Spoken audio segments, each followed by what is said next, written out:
Good evening and welcome to the Monday, September 21st Speedway Redevelopment Commission meeting. I'd like to introduce our board members and confirm a quorum. To my right is the Vice President, Jennifer Miller. To my left is Rhonda Swartz, the Secretary. To her left is new member Barry Gardner. To Barry's left is Dr. Terry Reed, representing the Speedway Schools. In the audience, we've got our Executive Assistant, Tim Ramian, and at the podium this evening will be our Executive Director, Tim Gropp. This meeting was advertised publicly and all proper notice was given, and we will proceed with our Monday night meeting. Public comment, or was there any public comment this week? Is there any? Did anybody email anything in this month? Sorry. Okay, and there's no one here in attendance this evening, so we'll skip the public comment. Prior to the meeting minutes from our regular session of August 17th were distributed. Did anyone have any edits, additions, corrections? Dr. Reed has something that's already been updated. Dr. Reed took care of it. Perfect. As he always does. Appreciate that as always, Dr. Reed. Thank you very much. With those changes being made, we'll approve those by consent.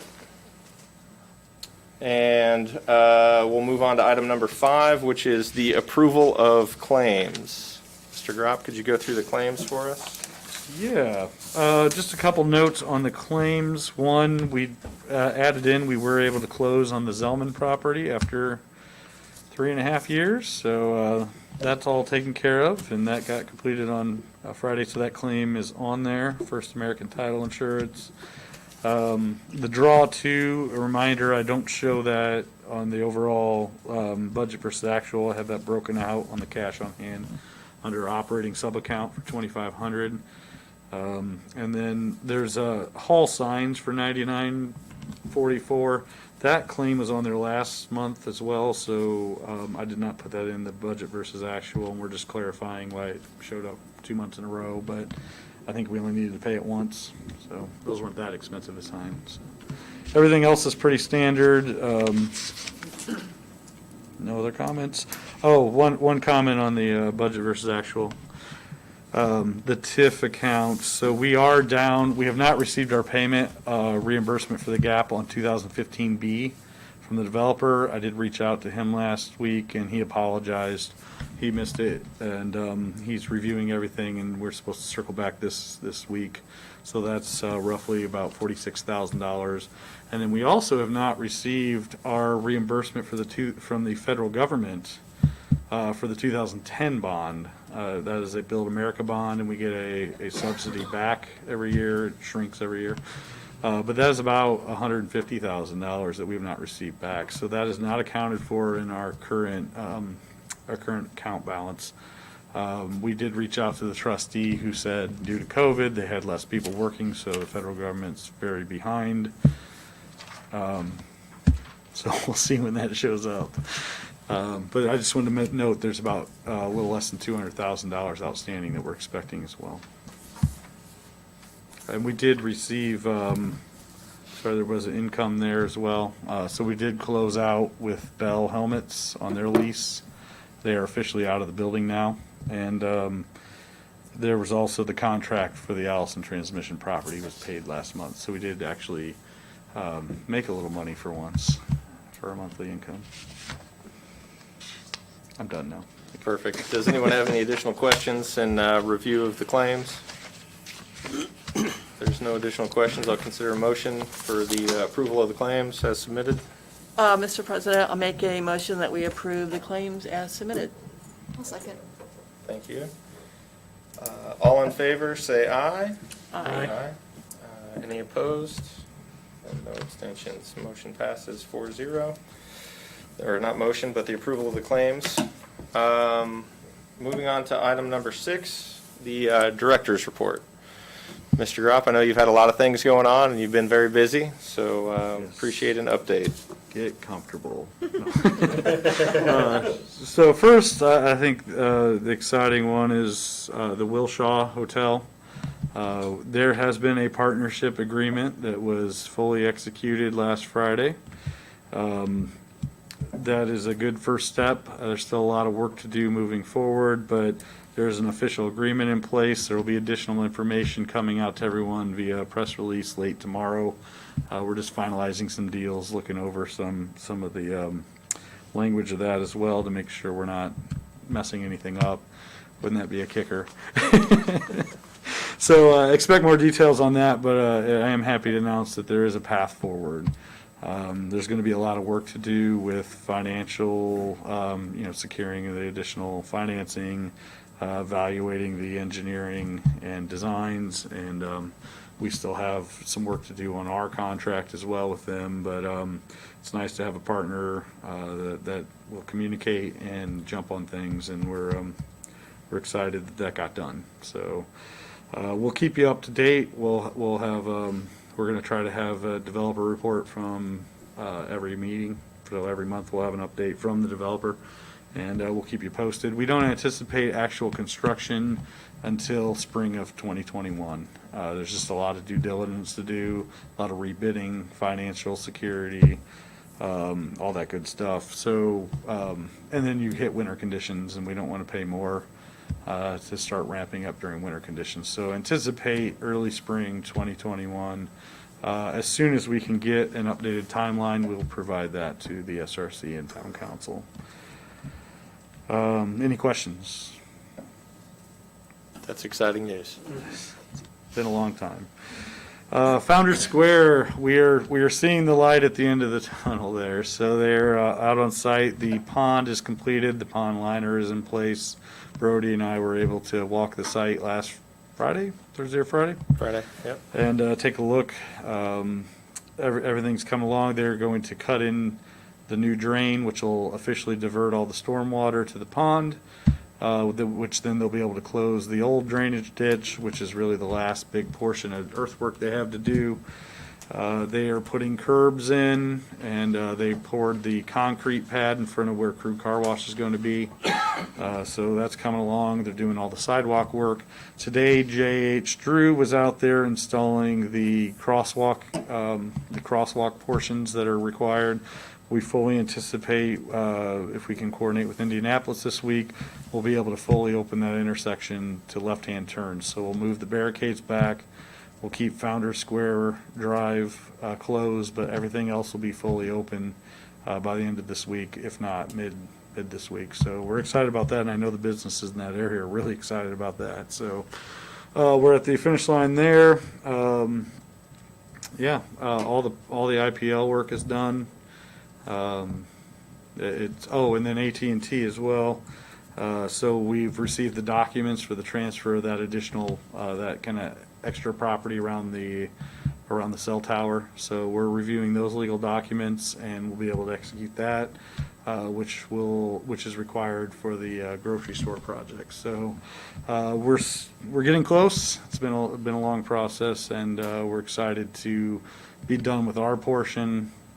We still have a little work to do when all the site work's done with some of the landscaping and signage. We want to make sure we're still involved with that. We still have a line item for that, and that's kind of the new branding for our town. So we'll let you know more as we get designs on some of that signage.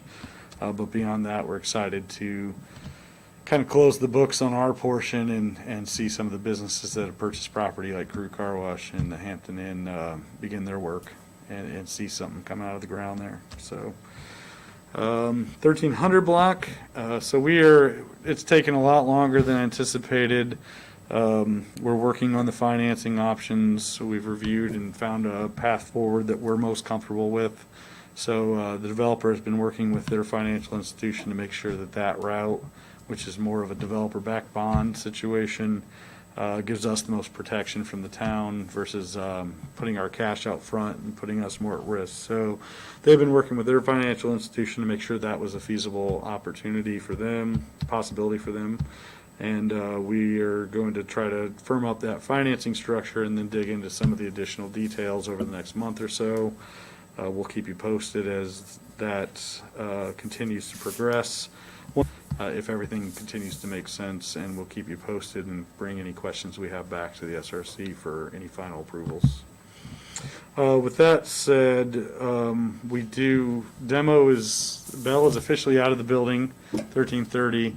We did receive notice that there is a small amount of asbestos in the property. Of course there is. It wouldn't be a project for us if there wasn't. It's just in some of the tile in the office area, so we're looking to get a couple quotes to have that removed and get that done as soon as possible. Once that's done, we'll turn it over to the fire and police department to let them do some training, and then hopefully sometime here in October we can actually demo that property, which would be the last one to do in that block. So just a minor delay on the asbestos side, so I don't anticipate that being a large number, but I will let you all know when that comes back.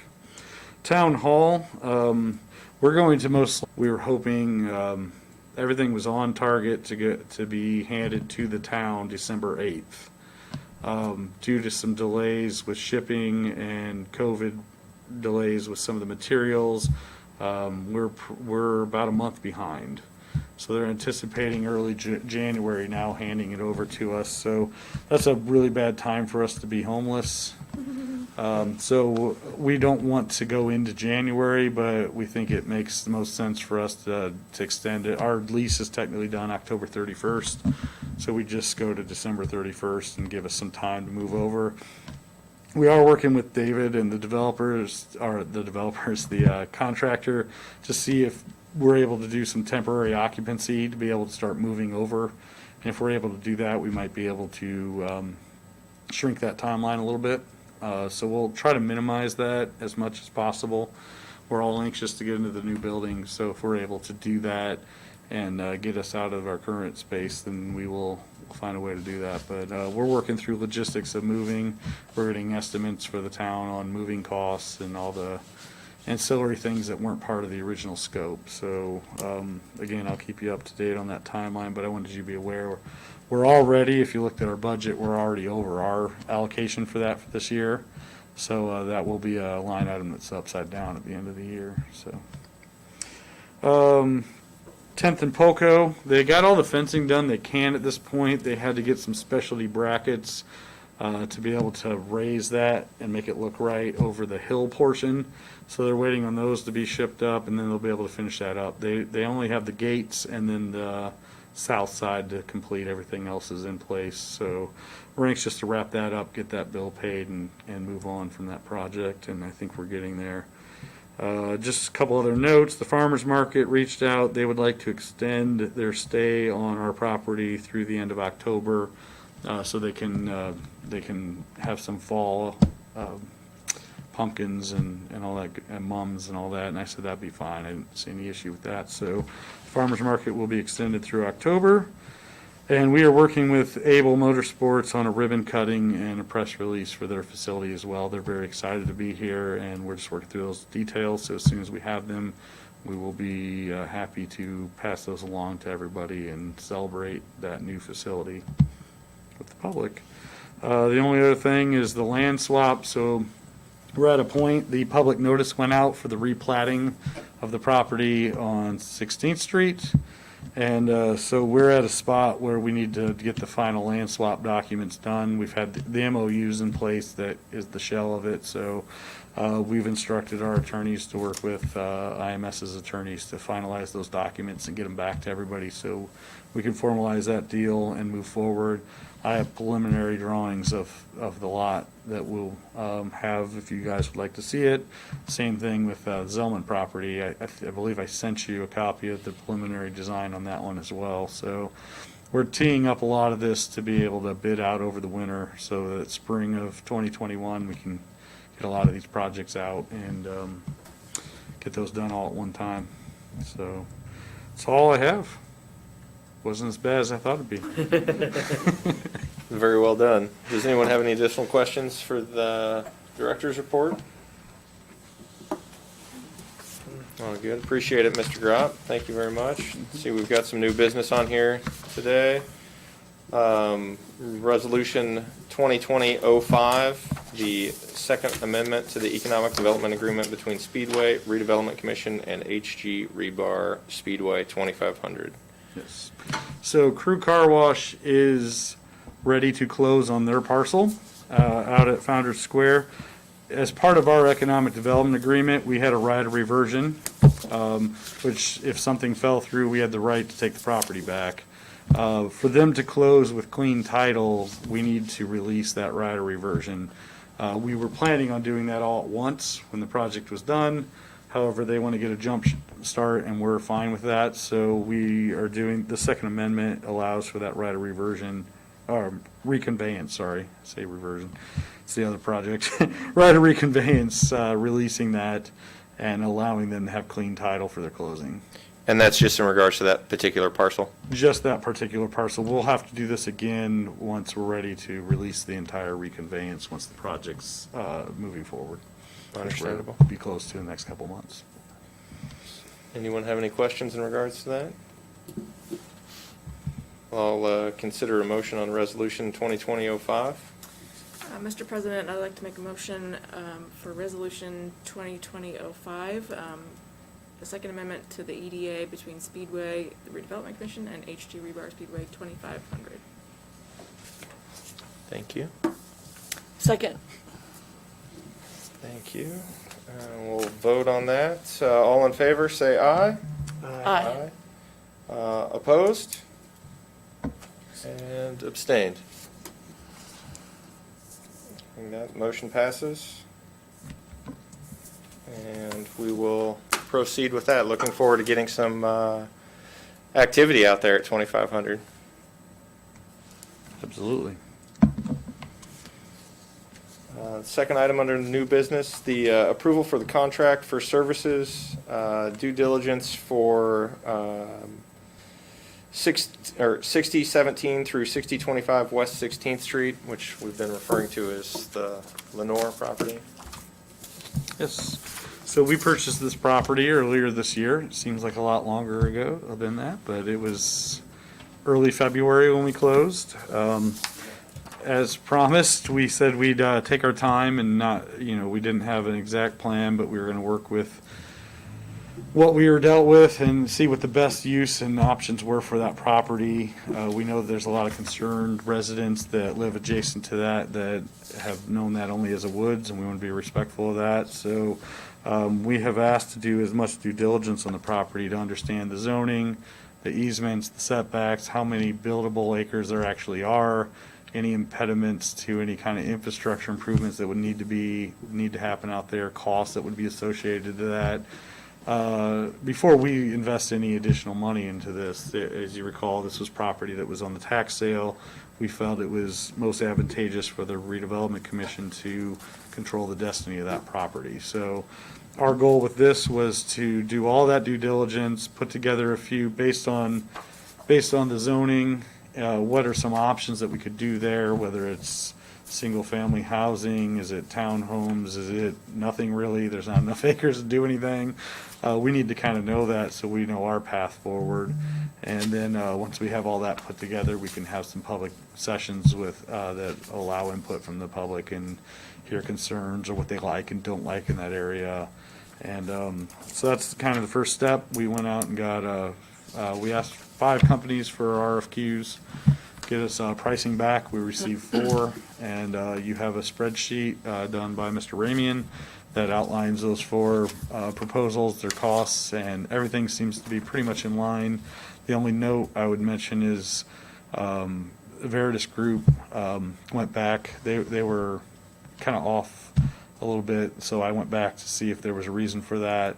Talking to them, they had missed some of the RFP quoting and were willing to revise it, but the revision wasn't going to be a low bid, so I told them not to spend the time on it, but there will be other opportunities for them to bid in the future. So my recommendation to the SRC is to accept the low bid. Anyone have any questions? Entertain a motion for the approval of the contract services. Mr. President, I make a motion that we approve the approval of contract for services to RQAW for for the due diligence for 1617 through 6025 West 16th Street. Thank you, Rhonda. Have a second? I'll second it. Good. Take it to a vote. All in favor, say aye. Aye. Any opposed? And no abstentions. Motion passes 4-0. Just to add, I thought that all the quotes were very reasonable and aggressive, and I appreciated that. Doesn't always happen. Absolutely. Absolutely. That completes the new business. Moving on to item number 8, old business. The consideration of amendment to purchase agreement and revisions from our August meeting. Yes, so as mentioned, we had brought some amendments to a purchase agreement with Allison Transmission on those vacant parcels across, on 10th Street across from their headquarters. We had a right of reversion, I'll get it right this time, on those properties they had asked us to release. In our conversation at last meeting, we requested a right of first refusal. I took that back to them, and they were okay with it with a 10-year timeline, which we thought was reasonable. You know, we're all going to have turnover in the next 10 years, and that's something that could get lost in the shuffle. They were concerned that it'd be forgotten about and that could cause problems later. So we thought that was a reasonable compromise on that issue. This also provides a small parcel to us for the B&O Trail that was necessary to make that project better. So this has everything in line. We think it's fair for both sides, and we're recommending approval of the updated. I said I'd bring it back if there were significant changes. I felt that was significant enough to bring that back. So this is the updated agreement between Allison Transmission, the Speedway Redevelopment Commission. I will add one thing that we were confused at first, but it also requires the signature. The amendment to the purchase agreement doesn't, but the right of reversion release and the property acquisition requires the redevelopment authority. And we weren't confused why, because the purchase agreement was only with the Speedway Redevelopment Commission, but for whatever reason, back when this was all done, the Speedway Redevelopment Authority was a signer on the on the recorded right of reversion, so they have to be a signer to release right of reversion. So we're working on getting that meeting set up. I don't anticipate any problems with that, but that's an additional step we'll have to do. So we won't sign all the documents tonight. We'll sign the amendment if you'd so approved. And then we'll finish up the rest of the paperwork once we're able to get the redevelopment authority.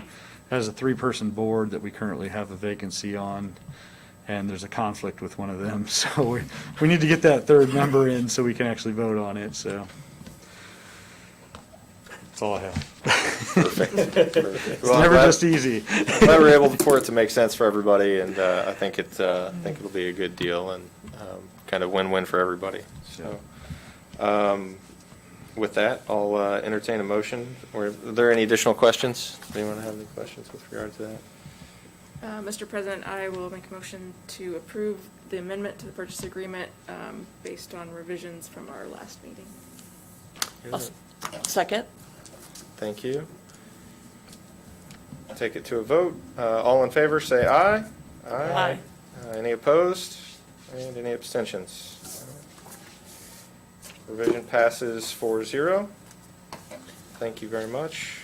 And our final item of old business this evening is the acquisition of real property update from Resolution 2020-04. So last meeting, you authorized me to put in an offer, the average of 2 appraisals for a property on Crawfordsville Road. We did so, and the property owners rejected that offer.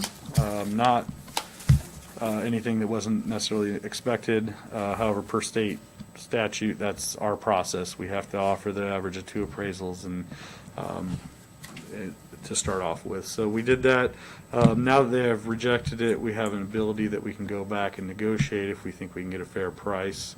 But we need authorization from the Speedway Redevelopment Commission to authorize the president and the executive director to negotiate to whatever level the commission is comfortable with. Based on what they counter-offered with, that would be around 37% premium or so. So we would need a motion to authorize us to counteroffer to them. Would anyone like to make a motion on the counteroffer increased percentage there? Yes, Mr. President, I'd like to make a motion that we authorize Mr. President of RDC and the Economic Development Director the ability to negotiate up to 140% of the appraisal price to move forward as a counteroffer. Thank you. Second? Second. Thank you, Rhonda. With that, we'll take the vote. All in favor, say aye. Aye. Any opposed? Any abstentions? That adjustment passes 4-0, and very good. Thank you. Tim, do you have any additional closing items? I don't believe so at this time. Okay. Does any board members have anything they'd like to discuss or mention? We've got a race coming up with fans. Yeah. Several races. Yeah, several races, absolutely. So first weekend in October, Friday, Saturday, and Sunday races. So if there's no additional comments, we'll adjourn the meeting with consent. All good.